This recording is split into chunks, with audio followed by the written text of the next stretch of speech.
Okay, so magandang araw. Ang topic natin ngayon ay all about Hamiltonian circuits that will give you better if not the best solution. So yung goal natin ay mabisita lahat ng vertex in such a way na yung makuha nating values ng edges ay as small as possible. So yung unang method is the brute force method. So madali lang intindihin ang brute force. All you have to do is to list all possible Hamiltonian circuits and then piliin nyo lang yung makakapagbigay ng best solution or pinakamababang value. So I think this is the best method we can use if we are talking about small number of vertices like 2 or 3. Pero pag marami na, medyo mahihirapan na tayong i-list down all possible Hamiltonian circuits. So, i-introduce ko na sa inyo ang dalawang method, the greedy algorithm and edge-picking algorithm. So, before that, let's define first a complete graph. Kasi itong complete graph ang gagamitin natin sa dalawang method. So, what is a complete graph? A complete graph is a graph where all pairs of vertices are connected by exactly one edge. Ibig sabihin, ang isang graph ay complete kapag bawat vertex ay konektado sa lahat ng vertices. So, for example, itong graph na to na may apat na vertices, namely A, B, C, and D. Yung A, may isang edge siya to B, may isang edge din siya to C, and may isang edge din siya to D. Same sa B, may mga edge siya to A, C, and D, and so on. Kaya siya tinatawag na complete kasi kompleto yung possible edges niya. Di kagaya ng graph na to, walang edge AB, BC, and BD. So this is not a complete graph. So marami pa tayong examples sa complete graph, kaya you can try kung meron tayong 5 vertices or 6 vertices and so on.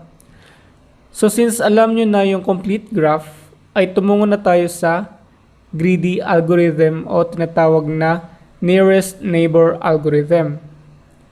Given a complete graph, meron tayong steps to use this method. First step is, pumili ka ng vertex kung saan ka magsimula. Tapos, kapag nakapili ka na, from that vertex, piliin mo yung edge na may pinakamababang numero. Okay? Second step, pag nakarating ka na sa panibagong vertex, same sa step 1, pumili ka ng edge na may pinakamababang numero. Pero di nakasali yung edge na nadaanan na.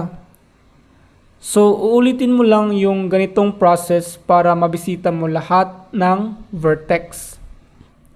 Yung third step naman, pag nabisita mo na lahat ng vertex, bumalik sa starting point.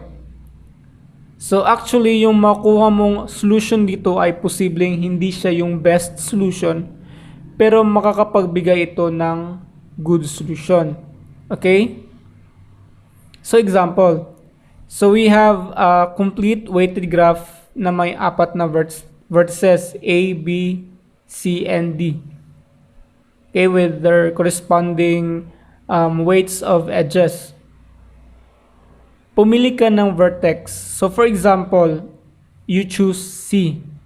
So sa vertex C, may tatlong edge na kumukonekta nito. Yung edge na ang weight ay 4, 6, and 3. So based sa greedy algorithm, piliin natin ang 3. So mapapunta tayo sa vertex B. Step 2, ulitin lang natin ang process pero di nakasali sa choices yung nadaanan. So same pa din, piliin ang pinakamababang numero.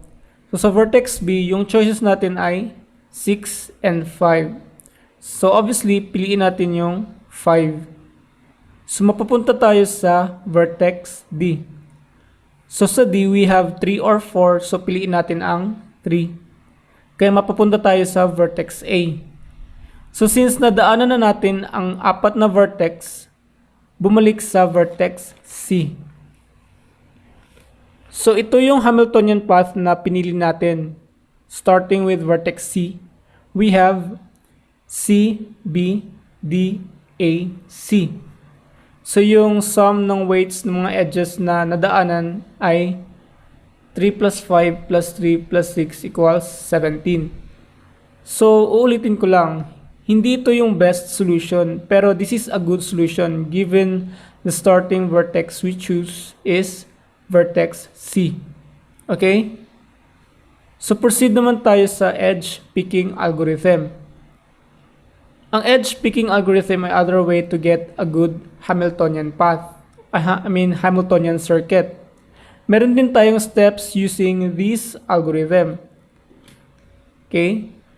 So step 1, markahan ng edge na may pinakamababang weight o value. Kung maraming pinakamababa, pumili ka lang ng isa. Step 2, markahan ng edge ng pinakamababang weight sa mga di na markahang edge. Iwasan ng edge na mag-result into a circuit. Ulitin lang ang process hanggang sa wala ka ng pwedeng mamarkahan. Okay, so dapat markahin mo yung edge na hindi magre-result into a circuit and then piliin mo yung pinakamababang weight. Okay, so ito yung step 3. Markahan ang huling edge na magkukompleto sa Hamiltonian circuit. Okay, so para maintindihan nyo ang edge picking, let's have an example. So consider this complete weighted graph with 5 vertices A, B, C, D, and E. So given the weights of the edges, AB equals 10, AC equals 11, AD equals 20, AE equals 15, BC equals 12, BD equals 10, BE equals 18, CD equals 12, CE equals 13, and DE equals 16. Yung step 1 natin, markahan natin ang edge na may pinakamababang value. In this case, dalawa ang pinakamababa. We have AB and BD na both equal to 10. Pero pipiliin ko ang AB. Pwede mo rin piliin yung BD, so depende sa iyo. So yung step 2, sa mga di na markahan, piliin yung edge in such a way na hindi magiging circuit ang mga minarkahang edges. At piliin din natin yung may pinakamababang value o weights. So since ang pinakamababang value ay BD, at saka yung BD ay hindi mag-cause into circuit, so marka natin ang BD. Next ay AC kasi pinakamababa yung AC at saka hindi siya mag-cause into a circuit. Next na pinakamababa ay BC and CD. Kapag minarkahan natin ang BC, magiging circuit na ang ABC. Same with CD, kapag minarkahan natin ang CD, magiging circuit ang ABCD. So hindi sila dapat markahan. Yung next smallest ay yung CE. Pwedeng markahan ang CE kasi di siya mag-result into circuit.